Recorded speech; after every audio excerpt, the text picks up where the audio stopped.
ಯಾವುದೇ ಆಟ ಗೆಲ್ಲಲು ನಾವು ಏನು ಮಾಡುತ್ತೇವೆ ಎನ್ನುವುದು ಡೆಫಿನೆಟ್ಲಿ ಇಂಪಾರ್ಟೆಂಟ್. ಆದರೆ ಆ ಆಟ ಗೆಲ್ಲಲು ನಾವು ಏನನ್ನೆಲ್ಲ ಬಿಡಲು ತಯಾರಿದ್ದೇವೆ ಎನ್ನುವುದು ಅಷ್ಟೇ ಇಂಪಾರ್ಟೆಂಟ್. ಸಾಮಾನ್ಯವಾಗಿ ದಿನದಲ್ಲಿ 8 ಗಂಟೆಗಿಂತ ಹೆಚ್ಚು ಕೆಲಸ ಮಾಡಲು ಯಾರೂ ಬಯಸುವುದಿಲ್ಲ. 5 ಗಂಟೆಗಿಂತ ಹೆಚ್ಚು ಪ್ರಾಕ್ಟೀಸ್ ಮಾಡಲು ಕೂಡ ಯಾರೂ ಬಯಸುವುದಿಲ್ಲ. ಹಾಗೆಯೇ ದಿನದಲ್ಲಿ 1 ಗಂಟೆಗಿಂತ ಹೆಚ್ಚು ಅಧ್ಯಯನ ಮಾಡಲು ಕೂಡ ಯಾರೂ ಬಯಸುವುದಿಲ್ಲ. ಆದರೆ ಯಾರು ಹೀಗೆ ಮಾಡುವಲ್ಲಿ ಯಶಸ್ವಿಯಾಗುತ್ತಾರೋ ಅವರು ದಾಖಲೆ ಮುರಿದು ಇತಿಹಾಸ ನಿರ್ಮಿಸುತ್ತಾರೆ. ಯಾಕೆಂದರೆ ಯಶಸ್ಸಿನ ನಿಜವಾದ ಪಯಣ ಈ ಗಂಟೆಗಳ ನಂತರವೇ ಆರಂಭವಾಗುತ್ತದೆ. 8, 5 ಮತ್ತು ಈ 1 ಗಂಟೆಯ ಅನುಕ್ರಮ ಸಮಗ್ರ ಪ್ರಪಂಚವೇ ಪಾಲಿಸುತ್ತಾ ಇದೆ. ಆದರೆ ಈ ಪ್ರಪಂಚದಲ್ಲಿ ಮಿನುಗಬೇಕೆಂದರೆ ಹೆಚ್ಚುವರಿಯಾಗಿ ಶ್ರಮ ಪಡಬೇಕು. ಪ್ರಪಂಚ ಏನು ಮಾಡುತ್ತಿದೆಯೋ ನೀವು ಏನು ಮಾಡುತ್ತಿದ್ದೀರೋ ಅದಕ್ಕಿಂತ 1 ಹೆಜ್ಜೆ ಮುಂದೆ ಹೋಗಿ ಏನನ್ನಾದರೂ ಮಾಡಬೇಕು. ಆವಾಗ ಏನಾದರೂ ವ್ಯತ್ಯಾಸ ಗೋಚರಿಸುತ್ತದೆ. Ronaldo best footballer, Virat Kohli best batsman, ಇವರೆಲ್ಲ ತಮ್ಮ ವೃತ್ತಿ ಜೀವನದ ಉತ್ತುಂಗದಲ್ಲಿದ್ದರೂ ಮತ್ತು ಉತ್ತಮರಾಗಲು ಹಗಲು ರಾತ್ರಿ ಶ್ರಮಿಸುತ್ತಿದ್ದಾರೆ. ರೊನಾಲ್ಡೋ ಇಂದಿಗೂ ದಿನದ 15 ಗಂಟೆ ಪ್ರಾಕ್ಟೀಸ್ ಮಾಡುತ್ತಾರೆ ಅಂತೆ. ಅದರ ಅವಶ್ಯಕತೆ ಆದರೂ ಏನುಂಟು? ಈವಾಗಲೇ ಈ ವ್ಯಕ್ತಿಯ ಆಟದ ನೈಪುಣ್ಯತೆ ಮತ್ತು ಚಾಕಚಕ್ಯತೆ ಯಾವ ಮಟ್ಟದಲ್ಲಿದೆ ಅಂದರೆ ದಿನದ 5 ಗಂಟೆ ಅಭ್ಯಾಸ ಮಾಡಿದರೆ ಅಷ್ಟೇ ಸಾಕು.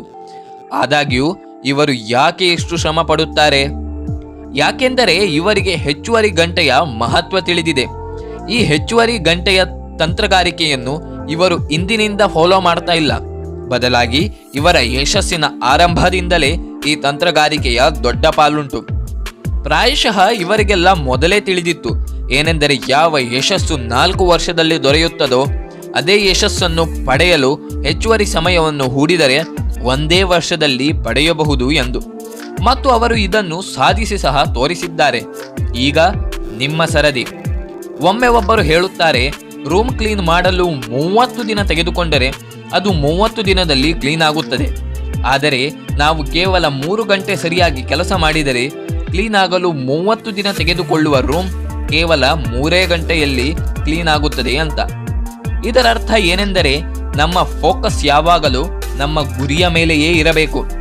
ಪ್ರತಿಯೊಬ್ಬರ ಟೈಮ್ ಲೈನ್ ಬೇರೆ ಬೇರೆಯೇ ಆಗಿರುತ್ತದೆ. ಕೆಲವರು 23ರ ಹರೆಯದಲ್ಲಿ ಬಿಲಿಯನರ್ ಆದರೆ ಕೆಲವರು 40ರ ಹರೆಯದಲ್ಲಿ ಅವರ ಆಸಕ್ತಿ ಕಂಡುಕೊಂಡು 60ರ ಹರೆಯದಲ್ಲಿ ಬಿಲಿಯನರ್ ಆಗಬಹುದು. ಆದ್ದರಿಂದ ಬೇರೆಯವರು ಅವರ ಜೀವನದಲ್ಲಿ ಯಶಸ್ಸನ್ನು ಗಳಿಸುತ್ತಿರುವಾಗ ನಿಮಗೂ ಕೂಡ ಅದೇ ಸಮಯದಲ್ಲಿ ಯಶಸ್ಸು ದೊರಕಬೇಕೆಂಬುದೇನು ಅನಿವಾರ್ಯವಲ್ಲ.